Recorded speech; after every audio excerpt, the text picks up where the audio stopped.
Nitish Kumar internally खुश हैं कि नाराज हैं, हमारे पास इसका कौन सा लेंस है कि हम देखकर बता दें। लेकिन पत्रकार होने के नाते आप तो ये देख ही रहे हैं कि नीतीश कुमार ने उसके पक्ष में भी कुछ नहीं बोला, विपक्ष में भी कुछ नहीं बोला। गोल गोल घुमा के, इतना गोल गोल घुमा दिए कि उनको खुद ही नहीं पता चला कि वो क्या बोले। तो भाई अगर उनको लगता है कि लालू यादव या लालू यादव जी के परिवार पर जो छापा पड़ा है ये गलत है, वो भ्रष्टाचार में नहीं लिप्त है, तो नीतीश कुमार को आकर बिल्कुल साफगोई से ये कहना चाहिए कि भाई हमारे सहयोगी हैं और इन पर भ्रष्टाचार का सारा जो आरोप है वो निराधार है, ये लाइव कहना चाहिए। और अगर ये नहीं कह रहे हैं तो अपने आप आपको पता है कि वो क्या कह रहे हैं। भाई नीतीश कुमार को ये, जैसे आरजेडी के लोग चिल्ला चिल्ला के कह रहे हैं कि हम लोग बिल्कुल भ्रष्टाचार में लिप्त नहीं है, तो नीतीश कुमार को भी ये कहना चाहिए। लल्लन सिंह से काहे कहलवा रहे हैं भाई, अपने क्यों नहीं कह रहे हैं, अपने मुंह में क्यों दही जमाया हुआ है। ये बताता है आपको कि नीतीश कुमार अंदर से क्या सोचते हैं कि हमारे बाद, उनको भी मालूम है कि 25 के बाद तो मुख्यमंत्री बनना नहीं है, तो हमारे बाद ऐसी सरकार रहे जो आज से भी बदतर हो, ताकि लोग ये याद करें और कहें कि भाई कुछो कहो, कतनो खराब रहे नीतीश कुमार के सरकार से तो ठीक रहे। तो आप नीतीश कुमार को नहीं जानते हैं, हम उनको बहुत अंदर से जानते हैं। ये नीतीश कुमार हम उनके साथ घर में रहे सालों तक, तो मैं आपको बता रहा हूँ नीतीश कुमार को कोई आरजेडी और तेजस्वी यादव, आप हमको कोई पत्रकार में आपको दावा कर रहा हूँ नीतीश कुमार के मुंह से ये कहलवा दे कि लालू यादव तेजस्वी यादव भ्रष्टाचार में शामिल नहीं है, ये कहते नीतीश कुमार कि आपकी नजर में आरजेडी के नेता लालू जी, तेजस्वी यादव या उनके सहयोगी भ्रष्टाचार में लिप्त है कि नहीं है, नीतीश जी कहते कि नहीं है, इसमें दिक्कत क्या है।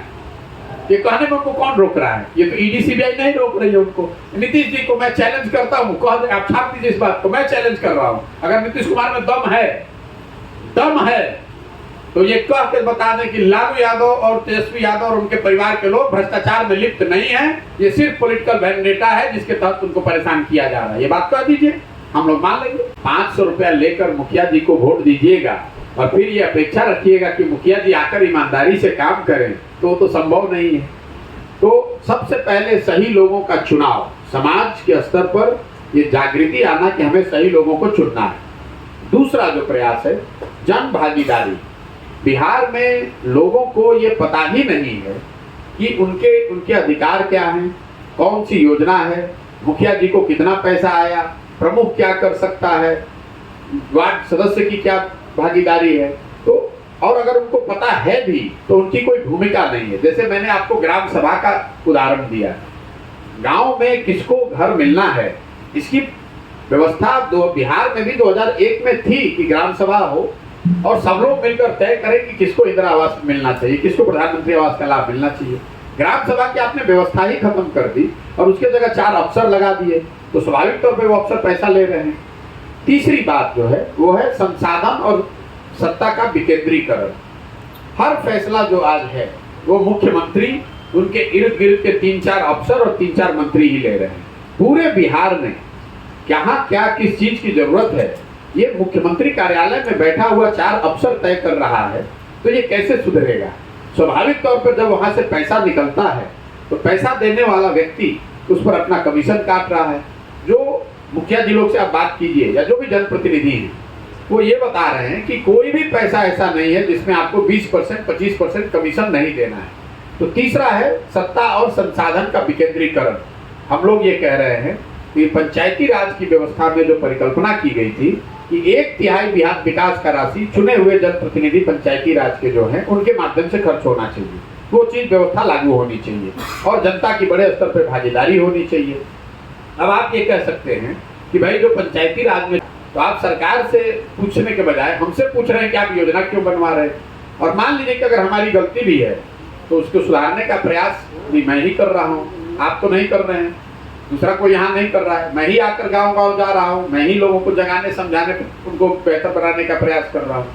आपने जो ये व्यवस्था बनाया है बहुत अच्छी व्यवस्था है, सोच है, लेकिन बेसबब नेकी कोई करता नहीं, कुछ ना कुछ राज हुआ करता है। इसके पीछे आपका क्या इंटरेस्ट है? मेरा इंटरेस्ट ये है कि मैं इसी मिट्टी में मैं जन्मा हूँ, इसी मिट्टी का कर्ज है। तो मैं चाहता हूं कि अगर भगवान ने मुझे बुद्धि शक्ति दी है, हम लोग पूरे देश में जाते हैं, जहाँ पर जाते हैं आदमी बिहारी कह के हंसता है, मजाक उड़ाता है, जलील करता है। तो मैं ऐसा समझता हूँ कि अगर मेरे पास शक्ति बुद्धि कुछ है तो मुझे बिहार को सुधारने के लिए प्रयास करना चाहिए। इंटरेस्ट यही है कि अपने जीवन काल में बिहार को सुधारने का प्रयास करें।